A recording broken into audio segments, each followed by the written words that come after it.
నమస్తే, నేను మేనగేష్. తిరుమల లడ్డు వ్యవహారంలో తిరుమల తిరుపతి దేవస్థానం తరపున సుప్రీంకోర్టులో నియమించిన న్యాయవాది సిద్ధార్థ లూథ్రా ఈయన వ్యవహారం ఇప్పుడు తెర మీదకు వచ్చింది. తిరుమల తిరుపతి దేవస్థానం ఈ కేసు వాదించడానికి ఆయన్నే ఎందుకు సెలెక్ట్ చేసుకుంది అని సోషల్ మీడియాలో పోస్టుల మీద పోస్టులు, ప్రశ్నల మీద ప్రశ్నలు కురిపిస్తున్నారు.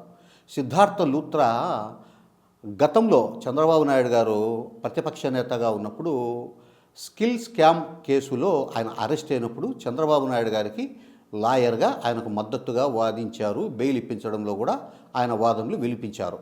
సో ఇది తెలుగుదేశం పార్టీకి, చంద్రబాబు నాయుడు గారికి చెందిన వ్యక్తిగత వ్యవహారం. ఇప్పుడు కీలకమైన, అత్యంత ప్రతిష్టాత్మకమైన, హిందువుల మనోభావాలతో ముడిపడి ఉన్న ఈ కేసును సిద్ధార్థ లూథ్రాకు రాష్ట్ర ప్రభుత్వం, చంద్రబాబు నాయుడు గారు చెప్పారు కాబట్టే తిరుమల తిరుపతి దేవస్థానం ఆయన్ను తమ న్యాయవాదిగా ఎంచుకుంది అనే వ్యాఖ్యలు, అభిప్రాయాలు వ్యక్తమవుతున్నాయి.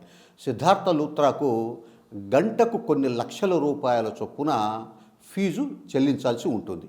ఇది నేను చెప్తున్న మాట కాదు. గతంలో చాలా కేసుల్లో ఆయన ఈ రకంగా తీసుకున్నారని చెప్పేసి మీడియాలో వార్తలు వచ్చాయి. మొన్న చంద్రబాబు నాయుడు గారి కేసులో కూడా ఆయన పెద్ద మొత్తంలోనే ఫీజుగా తీసుకున్నారని తెలుస్తూ ఉంది. ఇంతటి వ్యక్తిని తిరుమల తిరుపతి దేవస్థానం లాయర్గా నియమించిందంటే దాని వెనుక టీటీడీ కాదు, ప్రభుత్వమే ఆయన్ను సెలెక్ట్ చేసి ఉంటుందనేది అది ఎవరికైనా అర్థమవుతుంది. అయితే లాయర్ను నియమించుకోవడం అది పెద్ద ఇబ్బంది కాదు, తప్పు కూడా కాదు. టీటీడీ గతంలో ఎన్నడూ కూడా ఇట్లాంటి లక్షల రూపాయలు గంటలకు చెల్లించే లాయర్ను ఏ కేసులోనూ పెట్టుకున్నట్లు దాదాపుగా లేదు. అంతెందుకు, తిరుమల తిరుపతి దేవస్థానం ఉద్యోగులకు 2006లో ఇచ్చిన ఇంటి స్థలాల వివాదం సుప్రీంకోర్టులో గత 15 సంవత్సరాలుగా నలుగుతూనే ఉంది.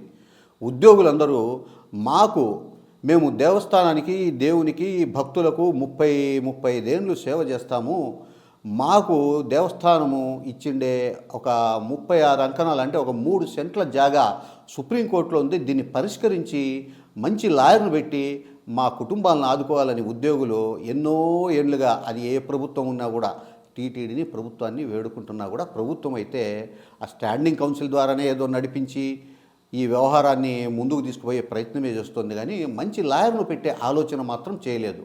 అంటే ఉద్యోగుల విషయంలో అస్సలు పట్టించుకొని తిరుమల తిరుపతి దేవస్థానం ఈ వ్యవహారానికి సంబంధించి లక్షల రూపాయలు చెల్లించి లాయర్ను పెట్టడం అనేది విమర్శలకు దారితీస్తోంది.